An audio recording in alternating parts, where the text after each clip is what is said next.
Adam strolled into the kitchen as Kathy was busy putting the finishing touches on her painstakingly crafted spiced apple pie that morning. She hummed a tune he almost recognized, and looked happier than he'd seen her in quite some time. "How's it going?" he asked, looking from the pie to the potatoes, and at last feasting his eyes on the golden turkey that roasted a few feet to his left. The smell was amazing. This must have been some kind of class or experiment. Adam wasn't sure why he was eating so much lately. He told himself it was his body's natural need of nutrients to repair and build muscle, being amped up from all this extra training. But he had a small suspicion it had something to do with the suit.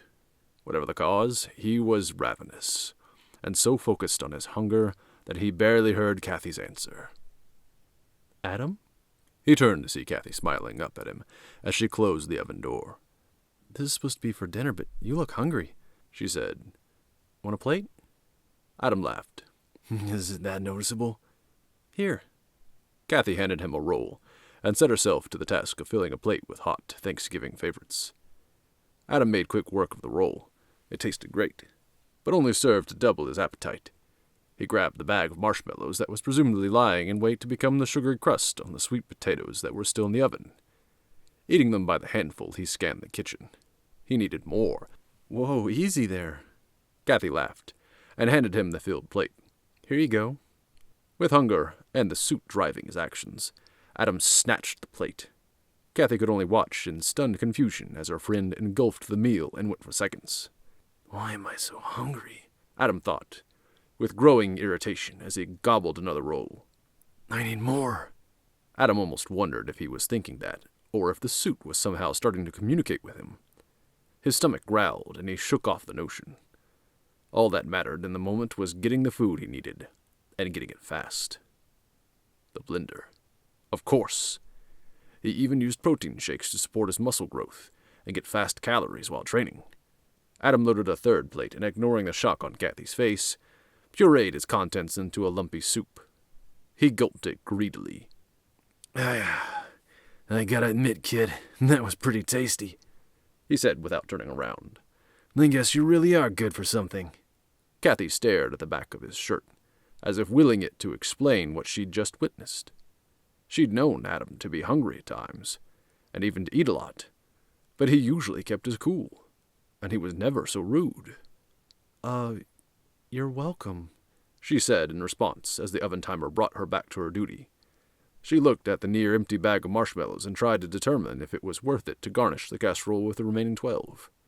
Adam unplugged the blender and took it and his plate to the sink. Finally satiated, his head began to clear. "Did I just eat 3 massive helpings?"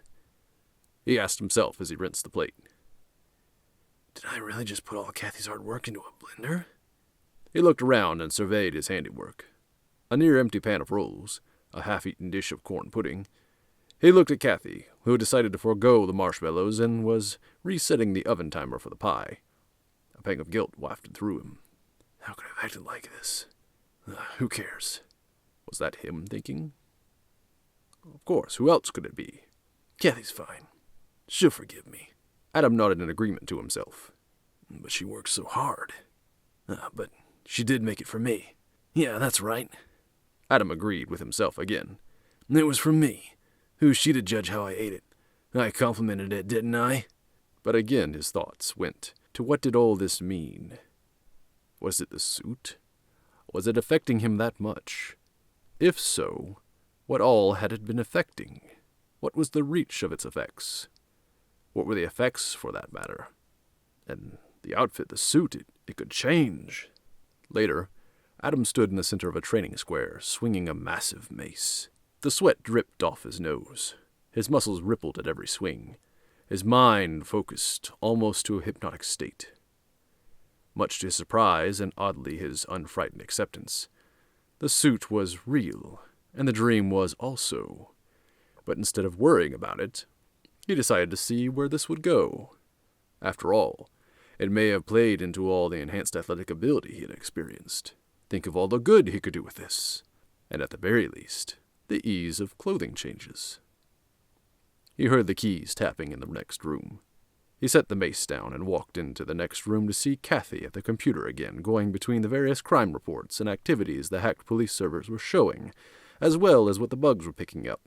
Audio crackled through the speakers as Kathy started playing her bug recordings from the night before to see which ones were which, to find the one she wanted to investigate first. Adam picked up key words and sentences from the openings of each, as he watched the police reports and news articles from when he was asleep flick by on separate screens.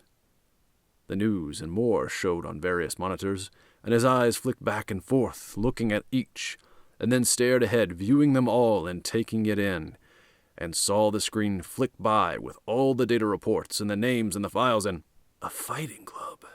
His brain collided all the data together like a revelation scene in a movie. His expression moved from awe to eagerness subtly as the second revelation hit. The perfect way to test the new suit. "I'm going out," he said as he walked to the motorcycle. Kathy visibly jumped. He had snuck up on her again. He was doing that far more often. But this time he didn't wait for her to respond or interact. He just walked away. Was it a silent rebuke to her lack of situational awareness? Or was he just still distracted? "Wait, where to?" She got up and followed after him. "Nowhere, I just need to clear my head, okay?" She could hear a subtle frustration in his tone, like she was keeping him from something that he wanted. "Look, I did just fine, without your accountability before you got here, all right?" Adam adjusted some settings on his bike. "Sorry, I just wanted to make sure you haven't listed it on the log." Adam drowned her out with a massive rev of the engine as the cycle started up just in time, and he burned the tires up the ramp at max acceleration. Kathy felt a bit hurt, but also could tell something was up. She also didn't like being left out. She peered over to her workbench and spied her new tiny bug there. It was time to test drive her new video and audio bug anyway. She pulled up the computer and looked at where Adam's cycle tracker had him located. The tiny blue blip on the map came to life, then suddenly went dark. It wasn't reading anything. He deactivated it? But that would mean he wants to hide where he... Kathy went over to the workbench and grabbed her new bug and sat on her scooter. She zoomed as fast as she could out of the cave as well, following a different tiny tracker she had placed on Adam's bike, just in case someone else deactivated the one Shadow Knight built in, and he was in trouble. Or for times like this. The warehouse district? Why is he there? Kathy parked her scooter in an alleyway some ways away, and made her way on foot via rooftop the next few blocks with a hasty mask over her face. It was slow going, but she was far better off than traveling the streets in this part of town. The gangs ruled here. Riffraff, drug abuser homeless, and thugs weren't overly safe to walk around when you are a smaller white woman, regardless of training or weapons. Kathy looked up. It was getting dark, and up ahead there was tons of music booming in the distance, and one warehouse in particular had light blasting from its skylights. She looked down at her wrist screen. The tracker showed his bike was parked in front of it. Her eyebrow raised. Adam was never one for loud, wild parties. He had to be here scoping out something suspicious. But why didn't he say so? Was this about the human trafficking bust he made a few days ago? Was this what was messing with him? It was very understandable if so. But why the secrecy? Was he trying to protect her, as she was a woman? That was admirable. She certainly didn't want to be in sex slavery.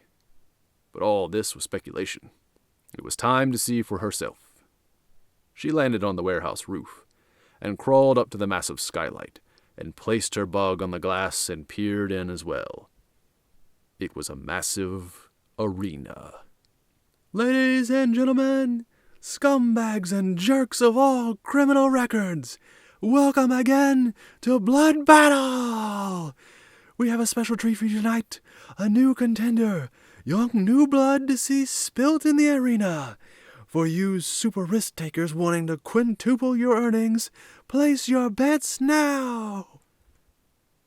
Betting was illegal, and this certainly wasn't sanctioned. Sports arenas were often hubs for human trafficking, though few knew. Maybe this was an even bigger one since it was run by criminals. "And for you safe betters, now we shall show you who our new blood is." Kathy looked down with idle apathy, uncaring what fool was about to get his face beat for criminal sadistic amusement. Then her jaw dropped as his face showed on the screen after he walked from the entrance tunnel. It was Adam. She pressed herself against the glass, both hands on it to get a better look, then leaned back and zoomed in with her bug lens. He was in a black fighting gi and had no mask on. What was he doing? "The bets are in, and you all don't need me to gab anymore. I can hear your bloodthirst from here. He will be fighting the usual opener, One-Eyed Jack. So let us begin." And so Adam stepped forward to meet a man she hadn't seen enter the arena. He was just as big but older than Adam, and had a large black eye patch on. Kathy looked back at Adam, and he was gone. Wait, he was sprinting towards Jack. Jack put up his guard and smiled, stepping towards Adam, who then sidestepped, as if he had cleats on, and slammed an elbow into the half-blind man's jaw so hard they went in separate directions like pool balls. Adam flipped and righted to attack him again, only to see the man with the eye patch on the ground, out cold, jaw loose. Adam stood, stunned. Kathy's face imitated his in her own way. Adam relaxed from his guard as everything was silent. No one expected the battle to go that fast. But it was the first man in the fighting tier. He wasn't going to be the best. And he had hit the man on his blind side. But the arena erupted in thunderous cheering that cut short all musing on the matter. Adam walked out of the arena as people applauded and cheered him. She couldn't also help but notice his slight grin as he walked out as well and took a freeze frame of it. Later, after a long victory lap of sorts around town, Adam got off his bike and wheeled it towards its resting place as Kathy came forward, having left much earlier and directly for the lair. "To clear your head, huh?" she accused as she pulled up a tablet with his face on it, looking at the cheering criminals, all affirming his engaging in their pastime. Adam stopped. His face went bitter but dull. It then changed to subtle arrogance. "Look, Kathy, I didn't want you to worry. Besides, the fight was starting soon, and I didn't have time to log it or explain." He slid his helmet off and set it on the rack, as if dismissing her entirely. She felt as if he was as well. "But what if you had been defeated, or hurt, or killed? Those fights don't sound like they have refs to stop anything." "You're just projecting, Kathy. You train the least. You are the smallest and the weakest. You feel in danger and vulnerable while watching. That's all." She bit back her anger at that, because no matter how truthful it was, it didn't negate her point, and she had to find out what was going on. "You still haven't explained why you were there." "Easy," he said as he casually attempted to walk past her. She stepped in his way. He looked down at her, slightly annoyed. "I got it from all the files you were looking at this evening, as well as your audio bugs." Her face scrunched. She barely recalled seeing them at all before he left. She realized he had slipped past her, and ran to jump in front of him again. A condescending look came over his face. "Didn't you see the stock change prices, robbery ratios, petty theft, and ATM hit stats in correlation to news and higher site hits on MMA fighting, as well as the latest social media trends regarding the latest MMA pay-per-view championship coming up, as well as the racketeering and bookies background prisoners on parole increasing in number? It was all right there." His expression seemed to change. Slightly, as if he was confused as to why she didn't see it as clearly as he did. "Okay, but why not just tell the police? They could bust up the whole event." "It would just start somewhere else. You know that. And we wouldn't learn a thing. Besides, criminals getting hurt and hurting each other in the arena, and fighting there is better than them patrolling the streets looking to hurt innocent people. And they should keep at it." "But, okay, why join the fight? Why not just set up surveillance?" "Why patrol if they're all in one place lining up to fight?" Adam smirked. "Besides, if there's money in it, And boy is there ever. See those bet digits? You know her acts must have a connection, especially with all the damage we have done to his theft attempts. It all made sense in her head when he said it, but something was still off, and she couldn't quite place her finger on it. Then she saw Adam shift his eyes up. "He's right, Kathy," Night Shadow said as he stepped from the shadows in the direction of the stairs. "You need to keep up." She spun. "Adam can more than handle himself." Adam smiled and marched off towards the showers. Kathy looked down, somewhat dismayed, and attempted to walk away, but felt a firm grip on her shoulder. Night Shadow had stopped her, but his gaze was on the doorway Adam had ducked through. He was checking to see if Adam was out of earshot. He turned back to her as his gaze softened from affirmation of his male pupil to deep concern. "Kathy, something is wrong. I can see that you also know it as I do. Adam, his behavior, it's off. Something is very odd." "What do you mean?" "Besides the subtle things we just saw in his demeanor, his training success is accelerating at an exponential rate. If he keeps this up, his skills will be off the charts before the month is out." "Maybe something is bugging him. He saved a girl yesterday from human trafficking. Maybe he's just trying harder?" "No, Kathy. Let me be clear. He's doing better in everything than masters who've trained for decades. And he's doing it in days. Also," he looked back to double-check if the coast was clear, "Adam sensed me before he saw me. I was in complete darkness and silence, and he looked right at me." "What?" she whispered back. "Exactly. That's not possible." She started to take a step back as Shadow, being unnerved at this, was something she had never seen before, and it was starting to grow a seed of fear in her. But he grabbed her shoulders and squeezed gently and looked into her eyes. "Watch him, okay? Please. Think back. Find out when it started. Look for irregularities. Anything that you can think of. Nothing's too small. Report all you find to me later when you see me next, okay?" She could only nod. He sighed and smiled a weary smile and left. She now looked towards the showers as well.